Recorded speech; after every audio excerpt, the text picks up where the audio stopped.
So I want to start with, and I believe you're watching this too, Liz, Bridgerton season 3. Now, technically, it's only the first drop, as they say. So it's 4 episodes of the 8 episodes. And then we got to wait for that. Why are they doing that? It's like they're torturing. I don't know. They're making some kind of a bridge between the two parts. Stop. Because I will say last night I discovered that as I was like, one more. Number 5. What? Nope. One more. No, sorry. Because that's very bingeable.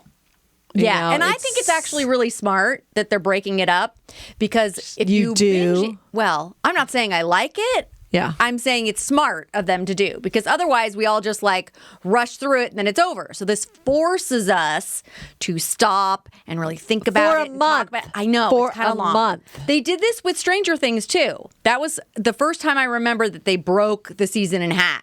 Yeah, because they're realizing Hulu's format on some of their big shows like Handmaid's Tale and certain things where it's old school like water cooler, week to week, stand around and talk about you can't actually have a conversation because it's still going. Right. So whereas Netflix was dropping everything at the same time, people were binging it within 24 hours. And they're basing their algorithm off of that, whether you watched it all the way through, where you're paused, you're stopped. So I do appreciate it for that regard, where it's like a little more old school. It's a little more like appreciating the artist put all this time in, and it's not so digestible and discardable. Right, that you just devour it and then it's over. A lot of D's. Devour it, digest it, discard it, hashtag. I went back and watched the last episode of Bridgerton to say, okay, where did it end off so I know? Oh, okay. But I forgot that I did that. So when I picked it back up, I'm like, oh my God, I'm already halfway through the first episode, season 3. No. And I was like, wait, why is Sharma she's still just getting recovered from that horse riding accident? And I didn't like clean that up or finish it up at the end of last season. And I'm like, oh, I did one of those things where I fell asleep, turned off my computer. Oh. So now, yes, I'm basically done with the first drop of it. Yeah, it ends with not a cliffhanger at all. We know who's going to be together. Are you guys watching it? Are you interested at all? Do you care if there's spoilers? Someday. Oh, no. Well, then, no, it doesn't count. Okay. No, because this is 3 seasons in. It's about the Bridgerton family. It's very beautifully shot. Now, I will say it's almost getting a little too saccharine for me. It's almost a little too... I mean, the flowers at some of these balls... It's a bit much. You are like, holy Toledo.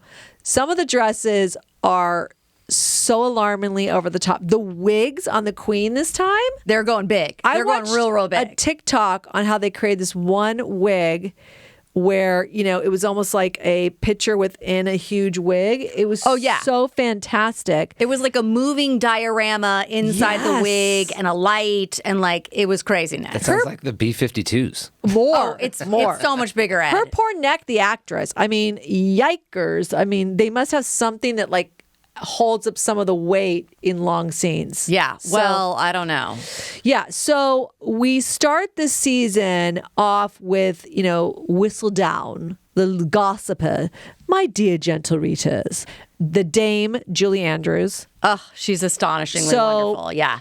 It's really about this gossip columnist who, for the last 2 previous seasons, has always sort of reported scandalously on the social season and the debutantes and the coming out and the who's who and who's dating and all this and that. Which is why it kind of made sense that it changed from season to season, that there's a new thing to follow. So it's not the exact same characters. Okay. It's centered around one family primarily. It's definitely the main family that you're following, and sort of each season is going to have a love story. It's based on a book series. Each sibling of the family got their own book. So I think there's 8 siblings. Just like us. Because we are 8 siblings in our family. In the first one, we did not the oldest, because the oldest was the second season. And the first one was so hot. The first one was boys. Sexually. But I will say that is kind of... I mean, it's. I feel like they've dialed it up a bit. You think up? I think down. I think this season they went up a bit. No, well, okay, I don't know. All right. Well, maybe because the guy in the first season was so hot. Oh, he was super hot. Yeah, that was the difference. Reggae Jean Page. Oh yeah. gosh. Ooh, maybe that's why. And also, just a little cliff note. This was Shonda Rhimes' sort of first dip into producing at Netflix. I think it's Shondaland. It is Shondaland for sure. Yeah, so I feel like this was one of her first deals when she said, I'm going to break off from ABC and maybe start doing this deal at Netflix. I mean, still and it was doing a huge hit.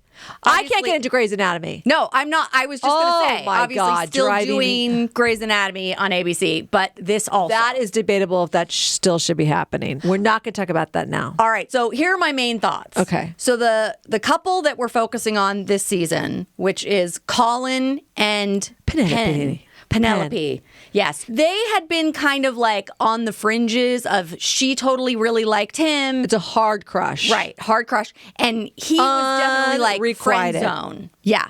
I mean, completely unrequited. And she was trying to get over it. Meanwhile, spoiler, she is Lady Whistledown. So she's writing all this gossip stuff.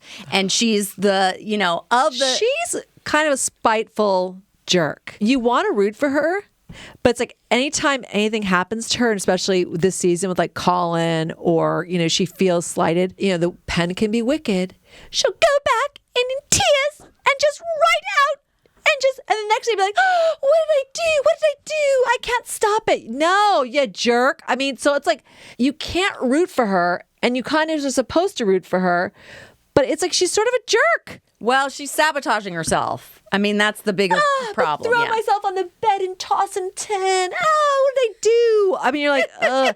But Colin comes back from like traveling abroad. Which was only like a couple months, and he's like, all of a sudden, like, changed. Super stud. You're like, okay. Like, super change. I just have to say, there were two, like, brothel-esque scenes that were like, are we Game of Thrones? Like, what is happening? Yeah, he had to have multiple lovers. Yeah, and he was totally, like, handling it. So I guess we were supposed to be like, now he knows what's up. But there's a level of him that is cheesy in this.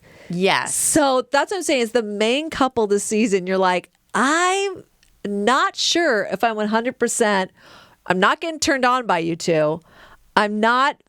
But I do want them to work out and be happy. And no, you don't care?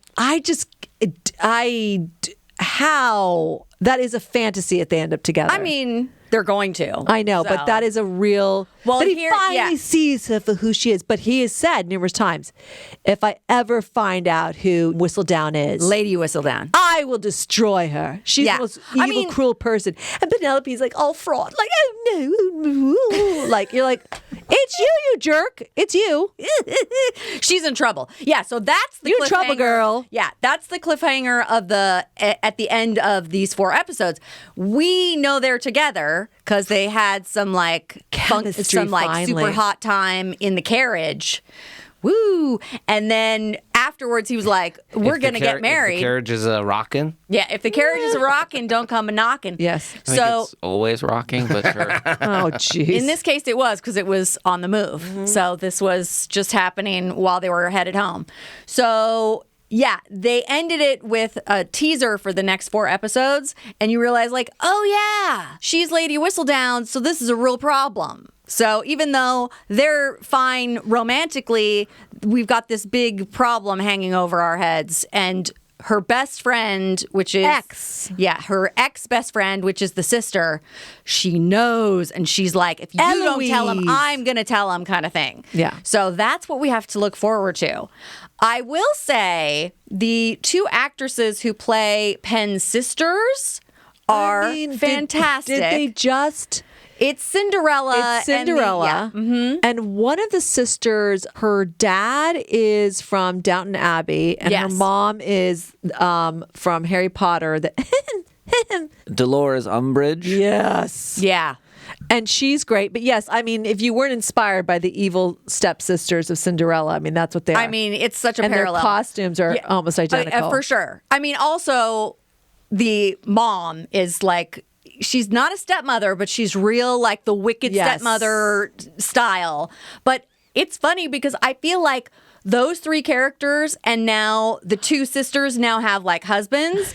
They're doing a comedy. Yeah. That whole group, they're doing a different show. Yes. And it's hilarious and I'm really enjoying it. But it's like, we've got this. Not match tone. No, it's extremely romantic and like a lot of deep breathing.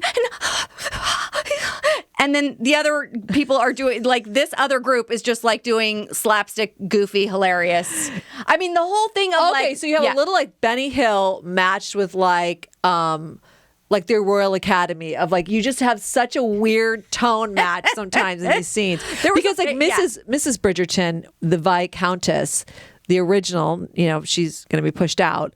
But she's always so serious about her children. Oh, she just wants a love match about them. You need to find love. Wouldn't you give love a chance if it came knocking on your door? Mm-hmm. No, Mother, I'm not going to. I mean, some of these speeches are like, because there's multiple layers of family members and trickling off other people. I mean, there's a lot to follow. Yeah, because I would say the daughter Francesca, that's a really interesting storyline. Yeah. And people are noticing that there's a little bit of a neurodivergent quality to her because she really doesn't like to be around crowds. She only wants to play the piano. She's not really interested in the guy who's trying to woo her. She became missing interested. The connections. Yeah, she is interested in the guy who's very quiet, and he's a little bit neurodivergent feeling. It's really interesting. So they're doing some purposeful things that I was like, oh, I like what they're doing with this character. And Queen Charlotte's killing it as usual. Oh, yeah. I mean, the costumes, the sets, like I said, they've gotten really kind of over the top. The budgets it must be insane, but they are gorgeous. You really are like, how are they even doing this? Because they're not CGI. I mean, they are... No, they've built They're stuff. gorgeous. They're at actual locations, it looks Yeah, like. so it's just as enjoyable as ever, especially if you've already watched it. Well, and the flower budget must just be out of control. I mean, it's unbelievable. Some of the bows. So, yeah, I mean, it's like I said, it's enjoyable, but because the main couple this season is Penelope and Colin, it's not as hot. Them, yeah. It's not as hot, and I'm not rooting for them like I had maybe in the past. Wow, rude. I'm rooting for them. Come on, Liz. What about that guy that she almost was with? That then finally Colin was like, no, you can't be with that vegetarian guy. Oh, God. Actually, he didn't care that he was a vegetarian. That was very funny where people were like, what's with this weirdo who doesn't eat anything but vegetables?